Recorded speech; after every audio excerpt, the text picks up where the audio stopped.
था, ये कल आया था जब पुलिस का रिक्रूटमेंट का प्रोसेस चल रहा था, तब कुछ ऐसे अनफेयर लद्दाख के टर्म्स में, लद्दाख के ज्योग्राफी और एनवायरनमेंट के टर्म्स में एक बहुत ही अनफेयर बेसिस पर सिलेक्शन किया गया, जिसकी वजह से जो टोटल 200 से ऊपर लोग जो 130 वैकेंसीज के लिए वहां पर गए थे ट्रायल्स देने बॉर्डर पुलिस के लिए, उनमें से सिर्फ 3 सिलेक्ट हुए। अब इसी से ही हमें अंदाजा लगा लेना चाहिए कि ये कितना इंपॉर्टेंट इशू है और किस तरह से 130 वैकेंसीज के लिए सिर्फ 3 सिलेक्ट हुए लोग, क्योंकि इतना खतरनाक क्राइटेरिया था। इसमें सिर्फ एथलीट पहुंच सकते हैं। थोड़ा लेवरेज बॉर्डर एरियाज के लोगों को, लद्दाख के लोगों को इस मामले में मिलना चाहिए। और यह भी मुझे सुनने को मिला कि गिलगित बल्तिस्तान में, जहां पर जो एरियाज पाकिस्तान में आते हैं, वहां पर लेवरेज है इस मामले में, और हमारे यहां भी हाइट के मामले में लेवरेज है लद्दाखियों को। 5 फुट 6 इंच की जगह 5 फुट 4 इंच में इनकी भर्ती हो जाती है। तो इसी तरह दूसरे क्राइटेरियाज में भी थोड़ा रिलैक्सेशन मिलना चाहिए, क्योंकि इतना अनएम्प्लॉयमेंट रहेगा तो सवाल सरकार से ही पूछे जाएंगे, विपक्ष से सवाल कोई नहीं पूछेगा। तो सरकार को युवाओं की तरफ से यह सुझाव है कि आप इस यूटी में, इस देश में बढ़ती हुई अनएम्प्लॉयमेंट को काउंटर करने के लिए भी, अनएम्प्लॉयमेंट के मामले में ही सही, लेकिन आपको एक क्राइटेरिया में थोड़े रिलैक्सेशन देने चाहिए, ताकि ज्यादा से ज्यादा लोग बॉर्डर पुलिस में आ सके, ज्यादा से ज्यादा युवा बेरोजगारी से निकलकर रोजगार की तरफ आ सके, ज्यादा से ज्यादा युवा रोजगार उनको मिल सके। तो आज मेरे साथ बॉर्डर एरियाज के कई सारे युवा हैं, तुर्तुक, बोगदंग, त्यक्षी, थंग, और आज अब वो लोग आपको ब्रीफ करेंगे कि उनके ग्रीवियंसेस क्या है, उनके साथ कितना ये गलत चीज हुआ, उनके साथ नाइंसाफी हुई और किस तरह से ये सब सिलेक्ट नहीं हो पाए, जबकि बाकी टर्म्स में अगर गिलगित बल्तिस्तान का भी अगर आप देख ले तो शायद ये क्या पता क्वालिफाई कर पाते। तो ये मेरे साथ अभी यहाँ पर युवा है, तो ये अब आपको अपनी ग्रीवियंस। बिल्कुल, तो यहाँ पे ज्यादातर जो युवा है, हम लोग इनफैक्ट उन्होंने जिक्र किया गिलगित बल्तिस्तान का, तो गिलगित बल्तिस्तान का जो एरिया 71 के बाद हिंदुस्तान के साथ रिकैप्चर किया गया, तो हम ज़्यादातर उस इलाके से हैं। तो जहाँ सरकार बात करता है कि गिलगित बल्तिस्तान से वापस अपने लाने की, और वहाँ पे गिलगित बल्तिस्तान के जो हमारे हिस्से वाले इलाके के लड़कों को अपॉर्चुनिटीज़ बहुत कम मिल रहा है, और ख़ासकर हम बिल्कुल ही LOC के पास बॉर्डर पर रहते हैं। तो कल जैसे कि बॉर्डर पुलिस के रिक्रूटमेंट में अगर हम देखा जाए तो लद्दाख की जो भौगोलिक परिस्थिति है वो बहुत ही डिफरेंट है, अगर हम बात करें तो बाकी दूसरे जगहों से बहुत ही एक्सट्रीम है। तो उस सूरत में अगर 1600 मीटर्स अगर आपको 1.6 मिनट में अगर कवर 6 मिनट में 30 सेकंड में कवर करना, तो मेरे हिसाब से काफ़ी इनजस्टिस है, क्योंकि कहीं ना कहीं इस ज्योग्राफी को कॉन्टेक्स्ट में रखते हुए इस रिक्रूटमेंट पॉलिसी की इस रूल में कहीं ना कहीं सरकार को बदलाव करना चाहिए, और जो बॉर्डर इलाके के जो बच्चे हैं उनको ज़्यादा से ज़्यादा एम्प्लॉयमेंट की अपॉर्चुनिटीज़ मिले, वो मेन स्ट्रीम में आ पाए। तो हमारा कुल मिला के इसी ही क्राइटेरिया को लेकर हमारी ऑब्जेक्शन है, और हमें उम्मीद है कि इस क्राइटेरिया को सरकार सुनेगी और इसमें कुछ रिलैक्सेशन लद्दाख के कॉन्टेक्स्ट में ज़रूर लाया जाएगा। और एडिशनली अगर मैं आपको बता दूं, तो अगर आप फिजिकल टर्म्स में अगर आप ये कह भी ले कि हम अडेप्टेड एज सर्कमस्टांसेस में फंक्शन करने के लिए, भागने के लिए, फिजिकल जो टेस्ट है उसको पास करने के लिए, तो ये बात हमें समझ लेनी चाहिए कि 130 वैकेंसीज के लिए सिर्फ 3 लोग सिलेक्ट हुए, तो 127 वैकेंसीज अभी भी है खाली पड़ी हुई है, वो किसको दिया जाएगा? तो उसके लिए ही सही हम ये कहते हैं कि थोड़ा सा रिलैक्सेशन मिले और बाकी जो 127 वैकेंसीज है उसको भी फिल किया जाए, क्योंकि युवा इतने बेरोजगार हैं। भाजपा को भी पता है, कांग्रेस को भी पता है, हर एक पार्टी को पता है लोग बेरोजगार हैं, और ये पार्टी का इशू नहीं है, ये एडमिनिस्ट्रेशन को हम बोल रहे हैं, हम रिक्वेस्ट कर रहे हैं कि आप रिलैक्सेशन थोड़ा दीजिए। 130 में से 127 पोस्ट खाली हैं, वेकेंट है अभी भी, उनमें भी आप भर्ती कीजिए। अब जब इस पूरे दौड़ में अगर आप देखें तो 95% क्वालिफाई नहीं कर पा रहा, तो ये एक बहुत बड़ा प्रमाण है, इस रिक्रूटमेंट के ऊपर सवाल उठाता है, क्योंकि 97 में से ऐसा तो नहीं हो सकता, मुमकिन ही नहीं कि एक नॉर्मल टेस्ट के लिए इतने लोग अनफिट हों। तो ये डेटा ही सेल्फ सफिशिएंट है मेरे हिसाब से कहीं ना कहीं इस पॉलिसी को रिवाइज करने के लिए। तो बाकी मेरे और भी साथी, तो आप लोग भी अपने ग्रीवेंसेस को रख सकते हैं।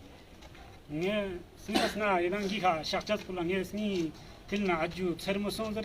wana nge dotso kala kai kan inju go khyo sanale India si 1971 yanu capture ba se khyo hanju Gwana gonde ngati janke government requirement yotan 2019 anu yu skam han paju the requirement panu 2000 plus participant bas panju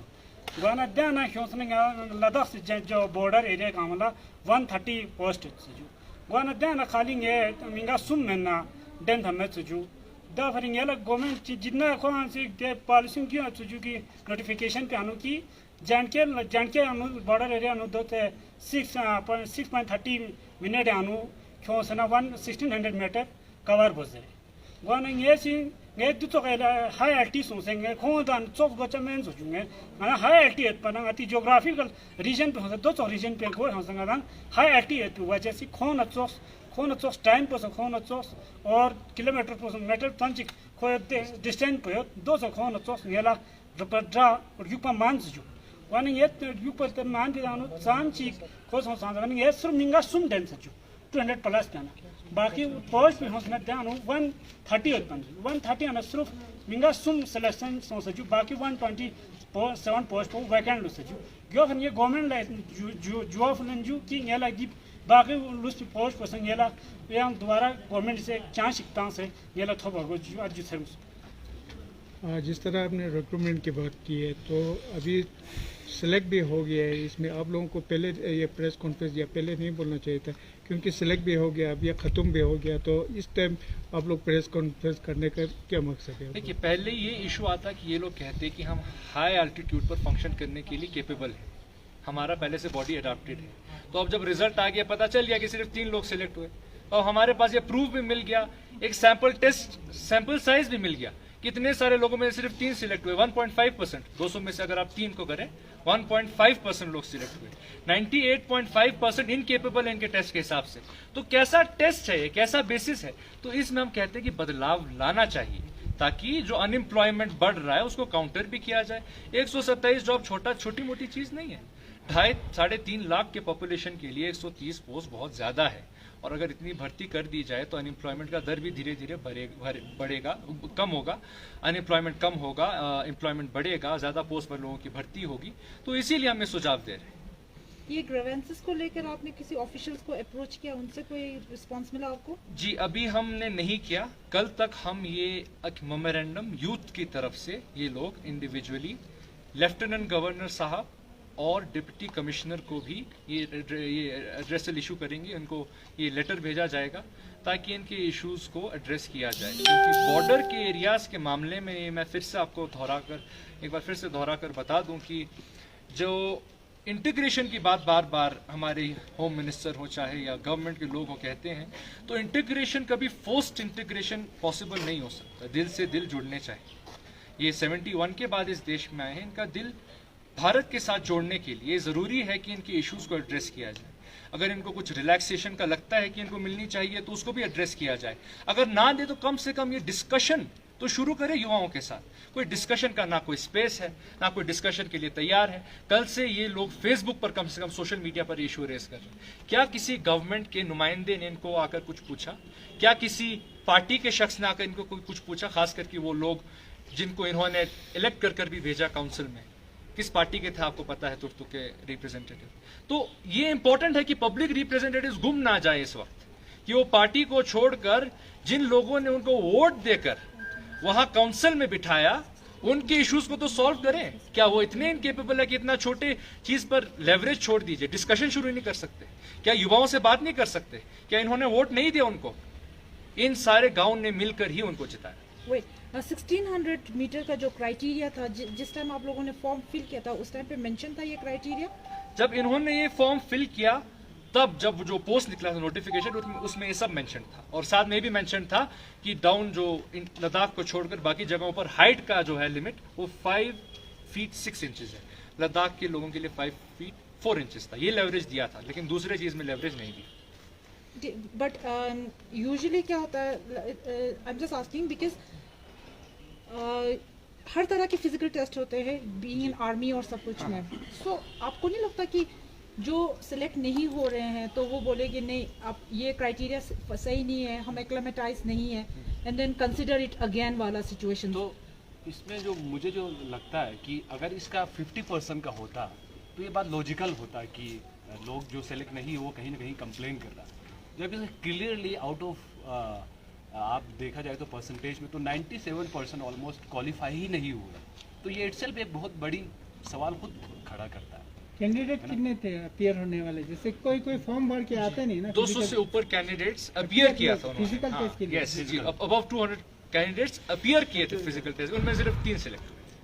tinggeja samala tenna time ka zer ko shas ko khakchan ma chura de bangta sangal la Tateo eno payale tesa ngan la khone cheese perao zere teo eno par chi khakur te khone zere sonste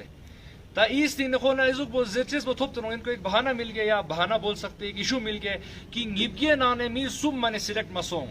तब ये चीज ये जाकर administration को बता सकते हैं। 197 लोग हो संगमा चिकडिल या पो सोंस्ते एडमिनिस्ट्रेशन जेर या चेसिनो यू ताको ना मुद्दा एक थोपते नो, उनको एक रीजन मिल गया बिना किसी बुनियाद के नहीं जा रहा। अब इनको बस बहुत एक मजबूत बुनियाद है जिस पर ये अपना आर्ग्यूमेंट रख सकते हैं, और वो ये बुनियाद है कि मिंगा निबगे नाने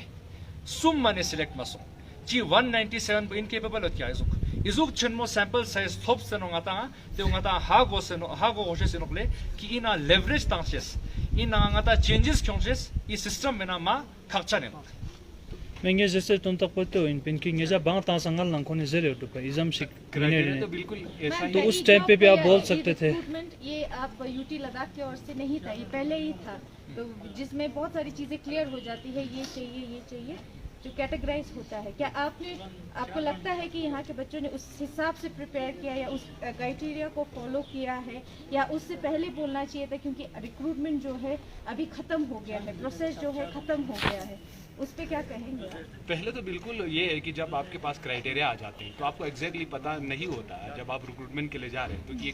क्राइटेरिया के पीछे आप इतना सोचते भी नहीं है ना। जब जहाँ तक हाइट की बात है रिलैक्सेशन में, तो हमें लगता है कि